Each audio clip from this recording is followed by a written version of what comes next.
नमस्कार। सगरमाथा टेलिभिजनको विशेष प्रस्तुति कोरोना अपडेटमा यहाँलाई स्वागत छ। म रमेश वाग्ले। त्यसै पनि हामी कोरोना अपडेट विशेषमा कोरोना भाइरसका कारणले विश्वभर देखिएका कोरोनासँग मात्रै जोडिएका होइन अन्य समस्याहरू सँगसँगै कोरोना भाइरसको सङ्क्रमणबाट सङ्क्रमितहरूको सङ्ख्या, सङ्क्रमितहरूको कोरोना भाइरसका कारण भएको मृत्यु अनि सँगसँगै कोरोना भाइरस जित्नेहरूको सङ्ख्या। यो सङ्ख्या किन पनि महत्त्वको विषय हो भनेदेखि मानिसहरूमा सङ्क्रमणको जुन प्रकारको त्रास छ त्यो त्रासलाई जित्नका लागि कोरोना जितेका व्यक्तिहरूको अवस्थाको जानकारी राख्नु आवश्यक हुन्छ। विश्वभरि अहिलेसम्म 4,68,23,000 भन्दा बढी मानिसहरू सङ्क्रमित भएका छन्। यो डरलाग्दो तथ्याङ्क हो। तर सँगसँगै 3,37,56,000 भन्दा बढी मानिसहरू कोरोनाको सङ्क्रमण जितेर सामान्य जीवनमा फर्किएका छन् र बाँकी रहेकाहरू पनि फर्किने क्रममा छन्। 12,05,000 भन्दा बढी मानिसको निधन भयो। ती निधन भएका मानिसहरूभन्दा बाहेकका यी जति सङ्ख्या बढी छ त्यो सङ्ख्या पनि निको भएर पुनः आउनेहरूको सङ्ख्या हो। एका दुई ती केही नम्बरहरू करिब बढीमा 3% को सङ्ख्या भने मृत्युसम्म पुग्ने गरेको अवस्था छ।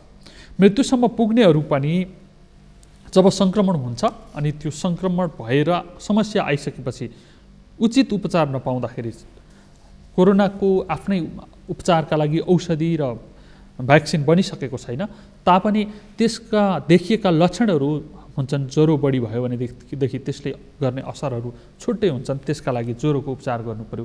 सँगसँगै श्वास प्रश्वासमा समस्या आयो भने श्वास प्रश्वासलाई सामान्यकरण गर्नका लागि छुट्टै उपचार गर्नु पर्यो। ब्लडमा अक्सिजनको मात्रा कम भयो, ब्लड स्याचुरेसन घट्यो भनेदेखि त्यो स्याचुरेसन व्यवस्थापनका लागि छुट्टै उपचार गर्नु पर्यो। यसरी उपचार गर्नका लागि समयमा उपचार पाउने हो भनेदेखि यसले जटिल अवस्था ननित्याउने अभ्यासहरूले विश्वभरि गरिएका अभ्यासहरूले देखाएको अवस्था छ। नेपालको कुरा गर्दाखेरि अहिलेसम्म नेपालमा देखिएका विगत 24 घण्टाका सङ्क्रमितहरूको तथ्याङ्क भन्ने हो भनेदेखि 2,824 जना नयाँ सङ्क्रमितहरू थपिएको अवस्था छ भने 3,620 जना जो सङ्क्रमण जितेर भन्न पनि मिल्छ सक्रिय सङ्क्रमणको अवधि पार गरेर जोखिम कम भइसकेपछि घर फर्किएको अवस्था छ। किनभने 14 दिन पुरा भइसकेपछि सरकारले संस्थागत रूपमा राखेका क्वारेन्टाइनमा राखेकाहरूलाई पुनः परीक्षण नगरिकनै घर पठाउने नीति अवलम्बन गरेको छ। स्थानीय तहहरूले पुनः परीक्षण गरेर पठाइराखेको अवस्था छ भने धेरै ठाउँमा चाहिँ पुनः परीक्षण पनि नगरिकन घर पठाइराखेको अवस्था छ। विगत 24 घण्टामै 23 जनाको निधन भएको छ कोरोना भाइरसका कारण र अहिलेसम्म 1,73,567 जना सङ्क्रमितहरूको सङ्ख्या पुगेको छ नेपालमा। अहिलेसम्म 2,386 जना क्वारेन्टाइनमा बसिराखेको अवस्था छ भने 37,765 जना सङ्क्रमितहरू आइसोलेसनमा बसेका छन् अथवा यिनीहरू भनेका सक्रिय सङ्क्रमित।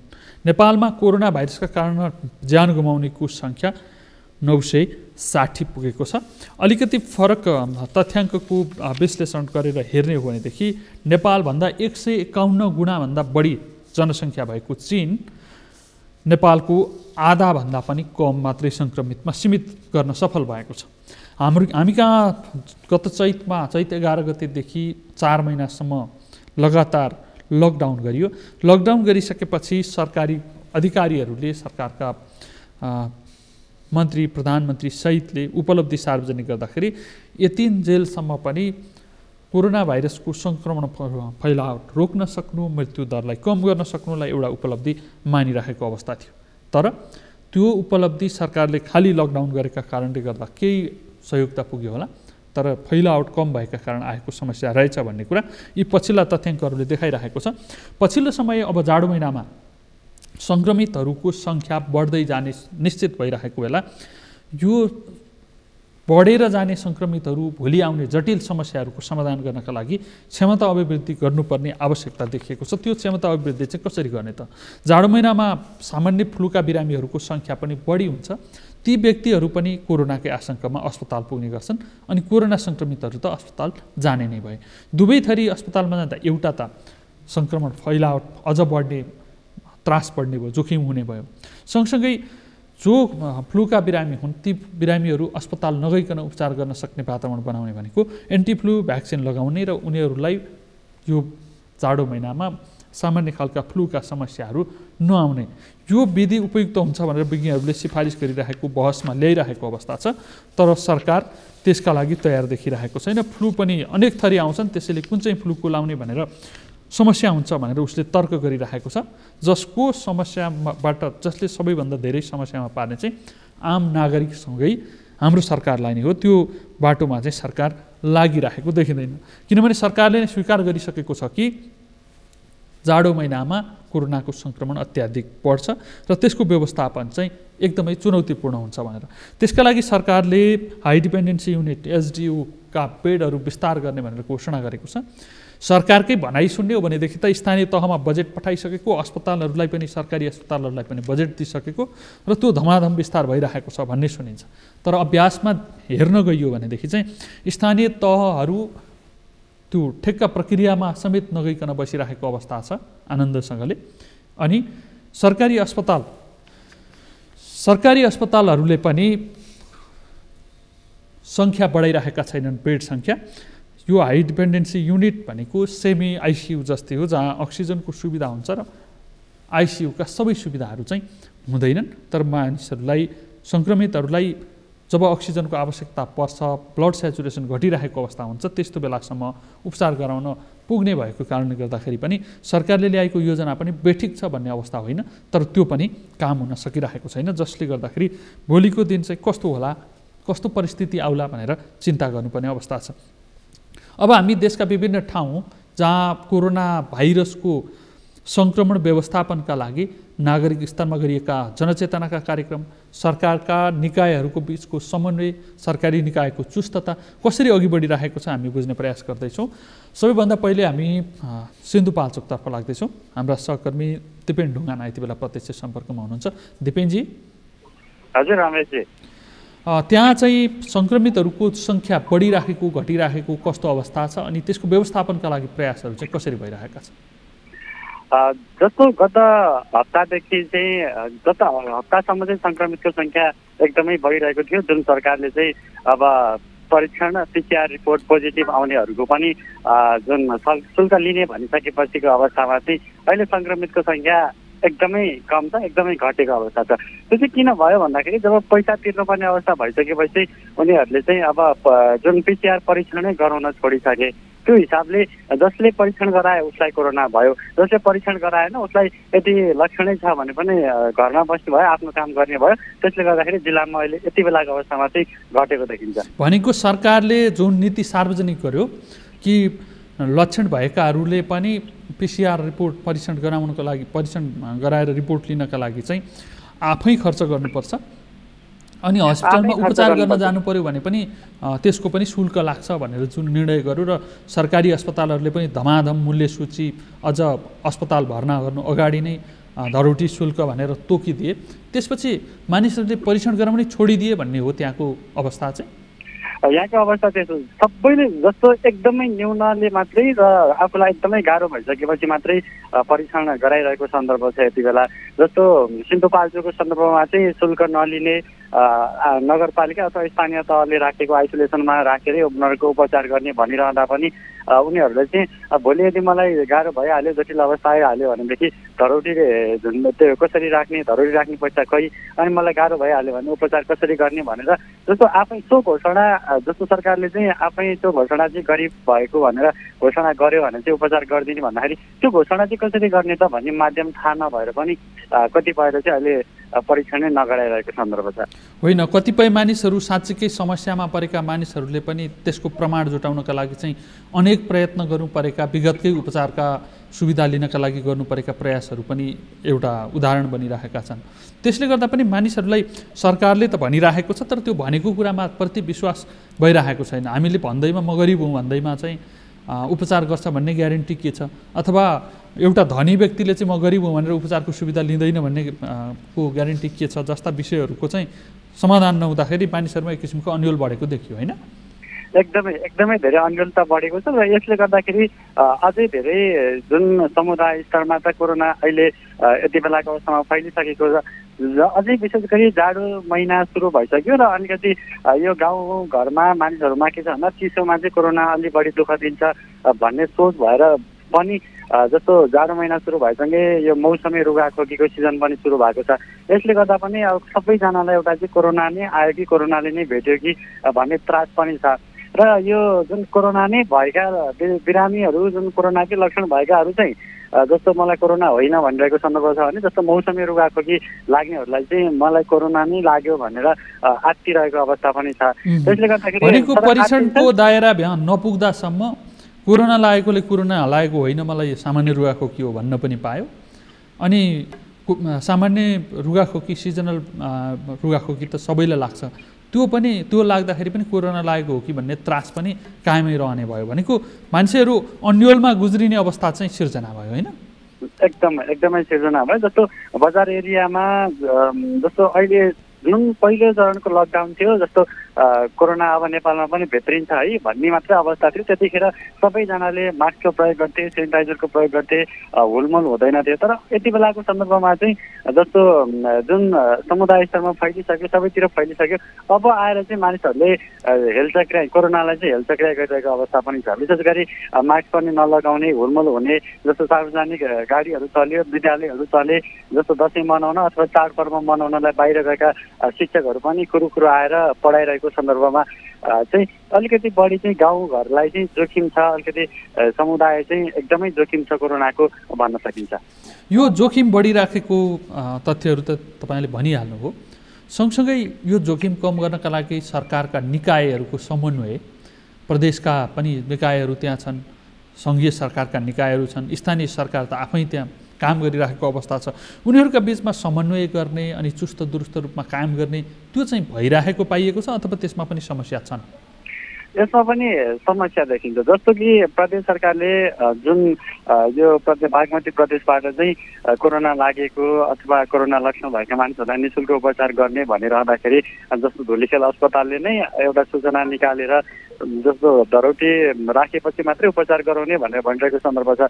अनि जुन प्रदेश सरकारले पैसा तिर्नु पर्दैन भनिरहेको छ, उता अस्पतालले पैसा मागिरहेकै छ र स्थानीय सरकार अहिले के गर्ने, यिनीहरूको जुन कन्ट्याक्ट ट्रेसिङको काम के गर्ने भनेर एकदमै धेरै अन्यलमा छन्। जस्तो कन्ट्याक्ट ट्रेसिङ गरौँ, निःशुल्क गरौँ भनेर कन्ट्याक्ट ट्रेसिङ गरेर स्वाब सङ्कलन गरेर पठाउँ, उता पैसा लिँदैला, अनि नगरौँ समुदाय स्तरमा कोरोना फैलिन्छ अथवा यता मानिसहरूलाई लक्षण देखा परिसकेको छ।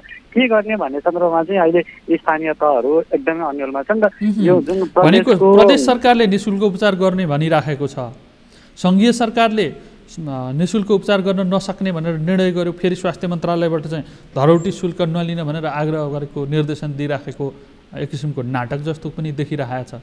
निर्णय एउटा, निर्देशन अर्कै होइन? अनि स्थानीय तह चाहिँ कसको निर्देशन मान्ने र त्यसलाई कार्यान्वयन कसरी हुन्छ भन्ने अन्यलमा परे।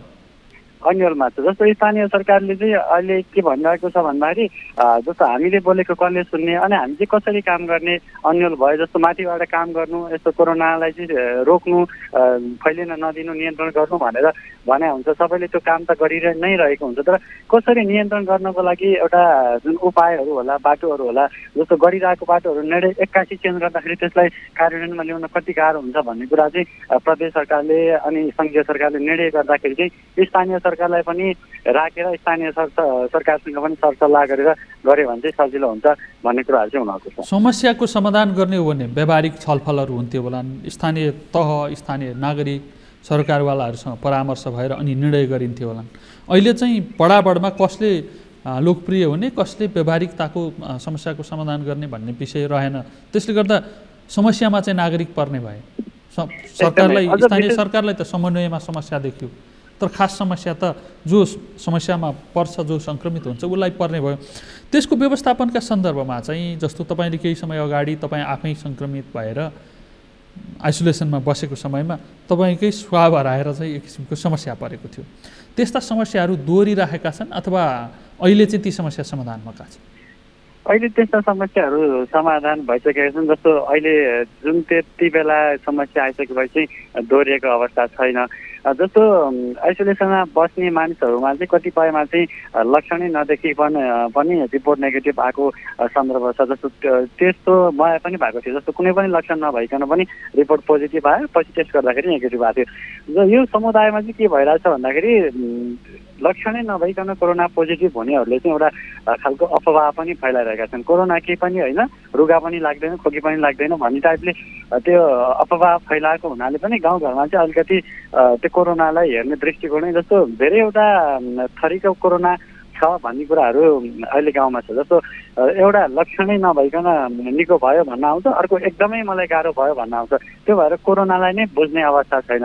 त्यसले गर्दा के गर्ने, हाम्रो समाज हिजो रुगा खोकीलाई रोग मान्दैनथ्यो, त्यो तात्कालिक समस्याको रूपमा केही दिनको समस्याको रूपमा मात्रै मान्थ्यो। अहिले कोरोनालाई पनि त्यसै गरी मान्न थाल्दाखेरि चाहिँ भोलि समस्या आइसकेपछि त्योसँग जुझ्न सक्ने क्षमतै गुम्ने हो कि भन्ने एउटा समस्या छँदैछ। सँगसँगै सरकारी समन्वयको पनि समस्या छ।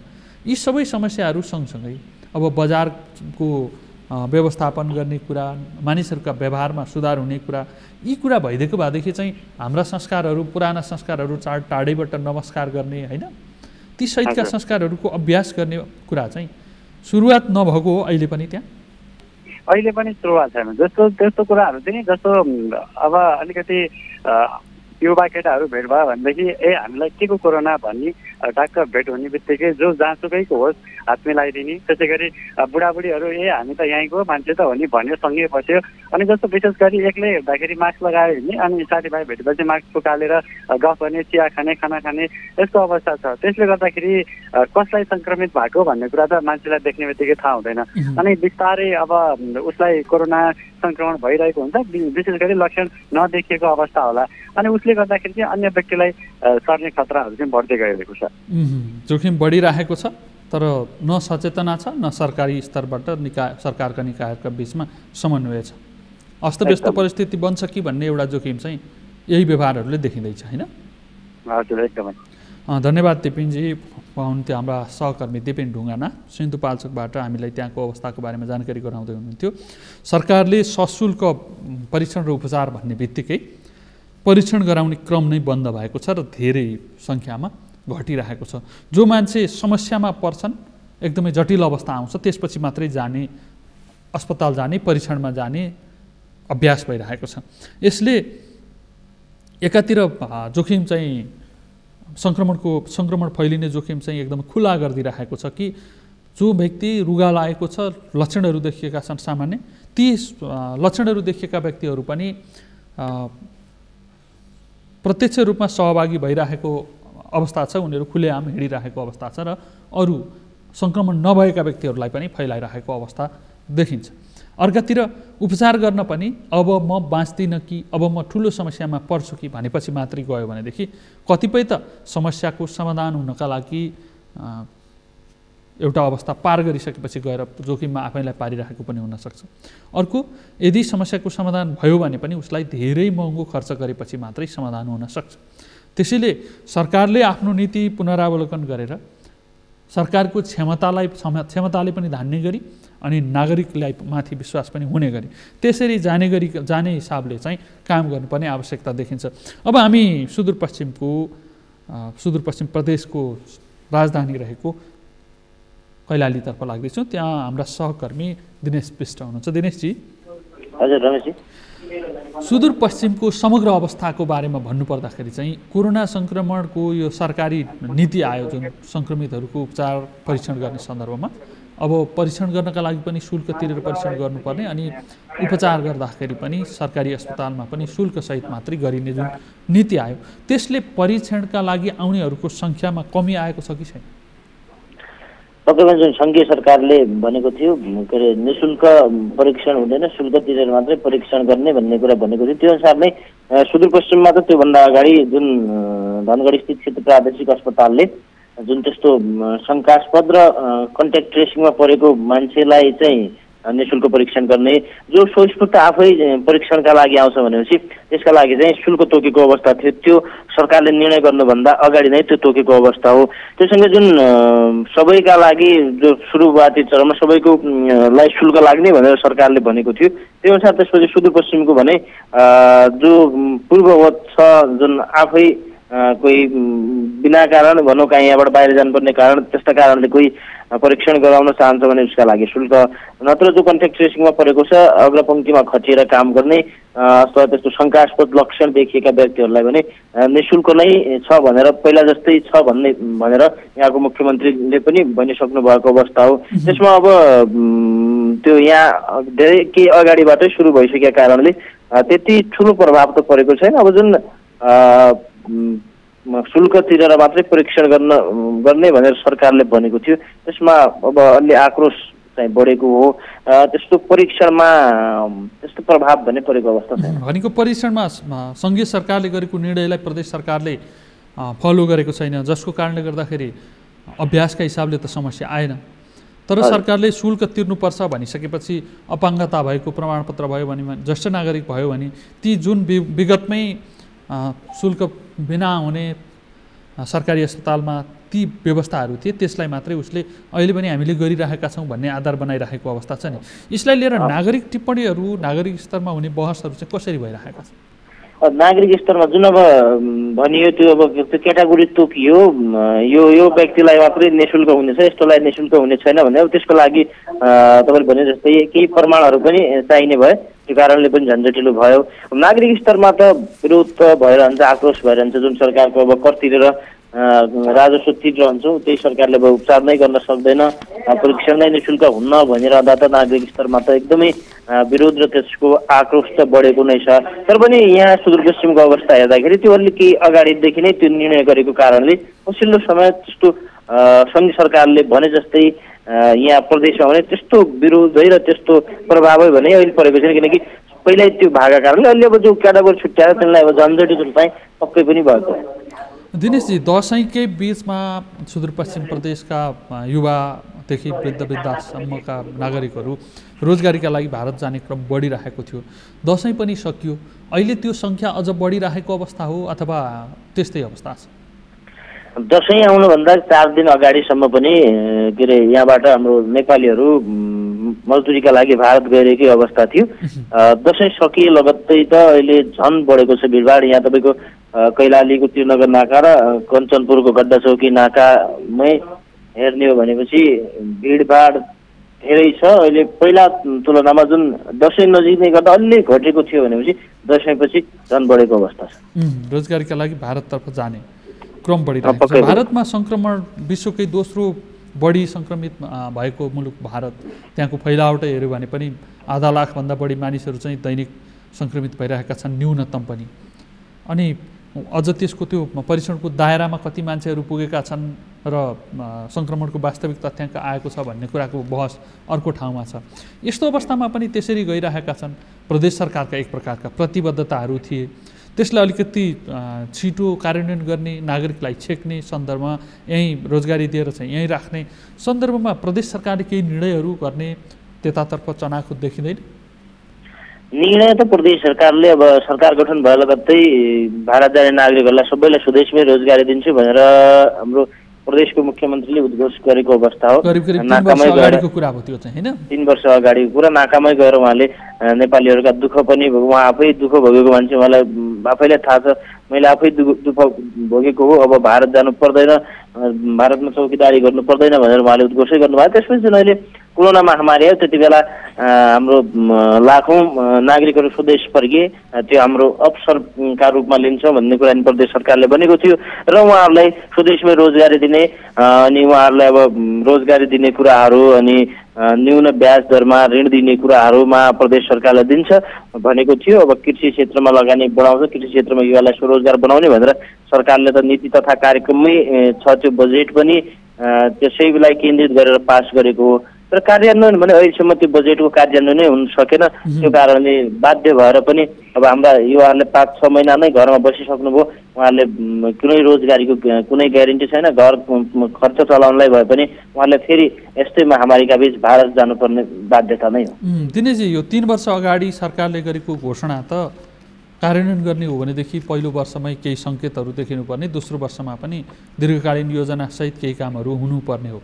त्यो केही पनि नभइसकेपछि अहिले पछिल्लो समयमा गत असारसम्म चाहिँ मानिसहरू जब लाख मानिसहरू भारतबाट आए, उनीहरूका एक किसिमका चिन्ता थिए कि अब के खाएर कसरी बाँच्ने होला भन्ने। त्यति बेला मुख्यमन्त्रीको घोषणा थियो कि अब तत्कालै रोजगारी सिर्जनाका लागि सुदूरपश्चिम प्रदेश सरकारले चाहिँ बजेट रोजगारी केन्द्रित गर्छ र भारत जानुपर्ने अवस्थाको अन्त्य हुन्छ भनिएको थियो।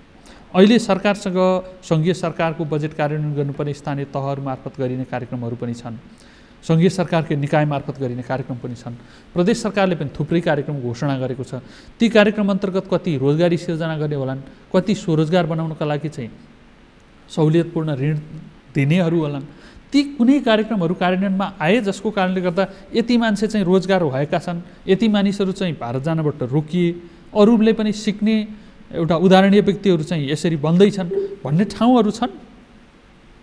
त्यस्तो जुन सुरुवातमा भनेको थियो, जसरी मुख्यमन्त्रीले नै भन्नुभएको थियो स्वदेशमै रोजगारी दिन्छौँ र त्यो अनुसारले सुरुमा त कार्यक्रम नै बनेन, त्यो भन्नुमै सीमित रह्यो। त्यसपछि अहिले नीति तथा कार्यक्रममै र बजेटमै समेटिएको भनेको अहिले मात्रै हो। अब युवाहरूलाई रोजगार दिन त्यो न्यून ब्याज दरमा ऋण दिने, बिना धेतु ऋण दिने विषय त सरकारले त्यो त राखेको छ। बिना धेतु ऋण दिने भनेर त त्यो सुरुकै वर्ष दोस्रो बजेटमै त्यो पारिएको थियो, तर त्यो कार्यान्वयनको अवस्था छैन। जुन अब युवाहरूलाई ऋण दिने विषय त अहिलेसम्म सायदै प्रदेश सरकारबाट ऋण लिएर व्यवसाय सुरु गरेको युवा छैनन् होला अहिलेसम्म, त्यो कार्यान्वयन हुन सकेन। त्यसपछि जुन अहिलेको आर्थिक वर्षको बजेटमा र नीति तथा कार्यक्रममा मात्रै मुख्यतया यो रोजगार सिर्जना गर्नेतिर केन्द्रित रहेर अहिलेको बजेट आएको हो। त्यो पनि अब 4 महिना बित्नै लागेको छ, अहिले त्यो अहिलेसम्म कार्यान्वयन आउन सकेको छैन। अब त्यो सुरुबाटै कार्यान्वयन आएन, पछिल्लो चरणमा पनि कार्यान्वयन आएन भने त त्यो अब देखाउन लायक काम त देखिएन त्यसका लागि। अब यो प्रथम त्रैमासिकमा बजेट आफूले ल्याएको बजेट कार्यान्वयन गर्नका लागि प्रक्रिया पनि थाल्दैनन् कुनै सरकारले भनेदेखि अब ती सरकारहरूप्रति विश्वास गर्ने अनि त्यो सरकारले चाहिँ कोरोना नियन्त्रण गर्न सक्छ, स्थानीय नागरिकको जीवनस्तरमा परिवर्तन गर्छ भनेर अपेक्षा गर्ने कुरा त नागरिक निराशाको विषय बन्दैन? त्यस्तो कति नागरिक स्तरबाट निराशा त सङ्घीय संरचना, यो प्रदेश संरचनामाथि नै प्रश्न उठिरहेको छ अहिले। किन भनेपछि अब स्थानीय तहले आफ्नो काम गरिरहेका छन्, सङ्घ सरकारबाट पनि केही काम भयो पनि। जुन बिचको प्रदेश सरकारले यत्रो आश्वासन बाँडेको थियो प्रदेश सरकार आउनुभन्दा अगाडि र संरचना बन्नुभन्दा अगाडि नै आश्वासन थियो, त्यसको त आश्वासनको 10% पनि काम सुरु हुन सकेन भनेपछि आक्रोश नागरिक स्तरबाट त प्रदेश सरकारको विरुद्धमा त यति धेरै आक्रोश छन् कि त्यो अब नागरिकलाई र प्रदेश सरकारलाई पनि त्यो थाहा छ। नागरिकले त आक्रोश त थुप्रै छन्, जनताको आक्रोश चाहिँ चलिराखेकै छ र आक्रोश व्यवस्थापन गर्नेतर्फ सरकारहरू गइरहेका छैनन् अथवा सरकारले के काम गर्ने भन्ने सन्दर्भमा नै प्राथमिकता तोक्न नसक्ने, कार्यक्रमहरू कार्यान्वयन गर्नलाई अगाडि बढाउन नसक्ने एक किसिमको कुइराको काग जस्तो अवस्थामा चाहिँ हरेक सरकारहरू देखिरहेका छन्। एक किसिमको विडम्बनापूर्ण अवस्था होइन? दीर्घकालीन योजना बनाएर काम गर्न नसक्नु नै त्यो विडम्बना हो। हामीले अब देखाउन लागेको काम एउटै काम भए पनि देखाउन लागेको काम भएन। त्यो अब बजेट भन्छन् कनिका छरे चाहिँ बजेट जान्छ, ससाना ठाउँमा बजेट जान्छ भएको बजेट पनि दीर्घकालीन योजना भएन मुख्य कुरो। त्यसले चाहिँ समस्या निम्ति आयो। धन्यवाद दिनेशजी यो महत्त्वपूर्ण जानकारी सहितको कुराकानीका लागि। उहाँ हुनुहुन्थ्यो हाम्रा सहकर्मी दिनेश विष्ट, सुदूरपश्चिमको कैलालीबाट हामीलाई त्यहाँको समग्र प्रदेशको अवस्था, प्रदेश सरकारको नीति एकातिर, अभ्यास र कार्यक्रम अर्कातिर भइरहेको एक किसिमको अन्योलपूर्ण अवस्थाको बारेमा पनि जानकारी गराउँदै हुनुहुन्थ्यो। प्रदेश मात्रै होइन, सङ्घीय सरकार त लामो समयको अभ्यास भएको सरकार छ, उसले पनि आफूले घोषणा गरेका कार्यक्रमहरूको प्रभावकारी कार्यान्वयन गर्न सकिरहेको छैन। रोजगारी सिर्जना गर्ने कुरा चुनावी नारा भएको थियो, चुनावी नारापछि फेरि सरकारका घोषणाहरूमा चाहिँ सरकार बनिसकेपछि सरकारको घोषणामा पनि प्राथमिकतासहित रोजगारी सिर्जना गर्ने कुरा र वैदेशिक रोजगारीलाई 5 वर्षभित्र शून्यमा झार्ने बाध्यात्मक वैदेशिक रोजगारीलाई भनेर त सरकारले नीति तथा कार्यक्रममा घोषणा गरिरहेछ, जसको मन्त्री वा प्रधानमन्त्रीले ठाउँ ठाउँमा गर्ने भाषणको भन्दा छुट्टै महत्त्व छ। यो लिखित रूपमा कानुनको मान्यता प्राप्त गर्छ। संसदबाट पारित गरेको हुनाले यसले कानुनको हैसियत राख्छ। तर कानुनको हैसियत राख्ने यस्ता डकुमेन्ट, यस्ता योजनाहरू पनि कार्यान्वयन कति भए त भनेर फेरि त्यो आफ्ना नीति तथा कार्यक्रम र बजेटका पाना पल्टाउने र त्यसको कार्यान्वयनको अवस्था के छ त भनेर समीक्षा गर्ने चरणमा सरकार पुगेन। यो देशकै दुर्भाग्य, विडम्बनापूर्ण अवस्था हो। किनभने सरकारले सङ्घीय सरकार मार्फत नै करिब 7 लाख रोजगारी सिर्जना गर्ने गरी घोषणा मात्रै होइन, त्यसमा बजेट समेत विनियोजन भएको छ। त्यसरी विनियोजन भएको बजेट कहिले प्रयोग गर्ने त, कस्ता खालका कार्यक्रममा प्रयोग गर्ने त भनेर सरकारले बहस पनि नगर्ने, खोजी नगर्ने र एकैचोटि जब बजेट फ्रिज हुने समय आउँछ अनि त्यति बेला हतारमा यी फलाना कार्यक्रम अन्तर्गत कार्यक्रम गर्नु भनेर स्थानीय तहलाई बजेट दिने र त्यो स्थानीय तहले जो आफ्ना भोटर हुन्, जो आफ्ना कार्यकर्ता हुन्, तिनीहरूलाई सङ्कलन गर्ने र तिनीलाई सङ्कलन गरेकाहरूलाई काम गरे जस्तो झाराटराई गरेर पैसा बाँडिदिने जुन अभ्यास चलिरहेको छ। यसले विकासप्रतिको दृष्टिकोणमा मानिसमा वितृष्णा फैलाइरहेको छ अनि कार्यकर्ताहरूमा आफू लागेको पार्टीले यस्तै विभिन्न शीर्षक मार्फत पैसा बाँड्छ भन्ने एउटा नकारात्मक धारणा विकास भइरहेको छ। स्थानीय तहहरूमा बजेट पुग्छ, त्यसरी पुगेको बजेट निर्वाचनमा रणनीतिक रूपमा भूमिका खेलेका ठेकेदार कम्पनीहरू, आफ्नै मान्छेका कम्पनीहरूले चाहिँ कसरी बढी पैसा लिने र कम पैसामा काम सम्पन्न गर्ने र नाफा खाने, अथवा यदि त्यति पैसाले सम्पन्न हुँदैन भनेदेखि कसरी त्यसलाई झुलाउँदै लैजाने र पछि क्षतिपूर्ति मार्फत बढी पैसा हात पार्ने। अब जब यस्तो दृष्टिकोण निर्माण भइरहेको छ भने विकास हुने त कुरै हुँदैन।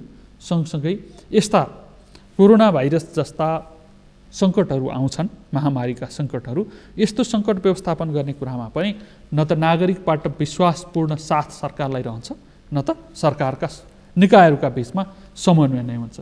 यो समन्वय अभावको समस्या झेल्दै जाने हो भनेदेखि देश चाहिँ असफल हुने अनि पार्टीका कार्यकर्ता, नेता अनि उनीहरूको आश्रयमा, उनीहरूको संरक्षणमा काम गर्ने ठेकेदार कम्पनीहरू चाहिँ मालामाल हुने, देश चाहिँ असफल राष्ट्रमा परिणत हुने यो जोखिम बढिरहेको छ। यो जोखिम बढिरहेको छ भनेर सर्वत्र चर्चा परिचर्चाहरू पनि भइरहेका छन्। तर यति ठुलो महामारी भइराख्दाखेरि पनि औषधि किन्ने बेलामा पनि कमिसन, उपकरणहरू किन्ने बेलामा पनि कमिसन, अनि कसलाई दिने र कसरी प्रक्रिया छलेर बढीभन्दा बढी नाफा खाने, त्यतातर्फ सरकारमा बसेका व्यक्तिहरूको पनि ध्यान केन्द्रित भइसकेपछि यो राष्ट्रलाई असफल बनाउनका लागि, नागरिकको विश्वास सरकार र संस्थाहरूप्रति गुमाउनका लागि र व्यवस्थाप्रति नै वितृष्णा जगाउनका लागि योभन्दा ठुलो मसला के हुन्छ? त्यो काम भइरहेको छ। त्यसबाट सचेत हुनका लागि अझै पनि समय छ। दुर्घटनाको एक पाइला अगाडि पनि मानिस सचेत भयो भनेदेखि दुर्घटनाबाट जोगिन सक्छ। त्यसै गरी सरकारले पनि नागरिक निराशाको चरम उत्कर्ष आउनु अगाडि नै आफूलाई थोरै मात्रै सुधार्दै लग्यो र सच्चिन चाह्यो भनेदेखि सच्चिने ठाउँहरू छन्, त्यतातर्फ सरकार लागोस्, यही कामना गरौँ। नागरिक स्तरबाट हामी हरेक नागरिक सचेत रहौँ, दूरी कायम गरौँ। सामान्य रुगाखोकी त हो नि भनेर भन्न छोडेर रुगाखोकी नै हो भने पनि कम्तीमा आइसोलेट हुने र स्वास्थ्य अवस्था के छ भन्ने कुराहरूप्रति सचेत रहनका लागि ब्लड सेचुरेसन हेर्नका लागि अक्सिमिटर होस् वा सामान्य ज्वरो नाप्नका लागि थर्मोमिटर होस्, ती सामान्य सचेतनाका लागि आवश्यक पर्ने उपकरणहरू घरमै राखेर आइसोलेट हुने र रुगा ठिक भइसकेपछि मात्रै बाहिर निस्किने, परीक्षणका लागि नजाने हो भने पनि कम्तीमा रुगा मात्रै पनि कसैलाई सर्नु हुँदैन भनेर मान्यता राख्ने। यो नागरिक स्तरबाट भइदियो भने पनि सङ्क्रमणको दर केही कम हुन सक्छ। बजारमा निस्किँदाखेरि मास्कको प्रयोग गर्नेदेखि सेनिटाइजर प्रयोग गर्ने र नियमित रूपमा साबुन पानीले हात धुने, यी कुराहरू पनि सङ्क्रमण फैलाउनका लागि र फैलावटको गति अलिकति कम बनाउनका लागि उपयोगी हुन्छन्। त्यसैले पहिलो प्राथमिकता भनेको व्यक्तिले आफ्नो सुरक्षा आफै गरौँ र सरकारलाई झकझकाउने काम पनि जारी राखौँला। यही आग्रहसहित कार्यक्रमबाट म सहित सम्पूर्ण युनिट बिदा लिने समय भएको छ। सगरमाथा टेलिभिजन हेर्दै गर्नुहोला। नमस्कार।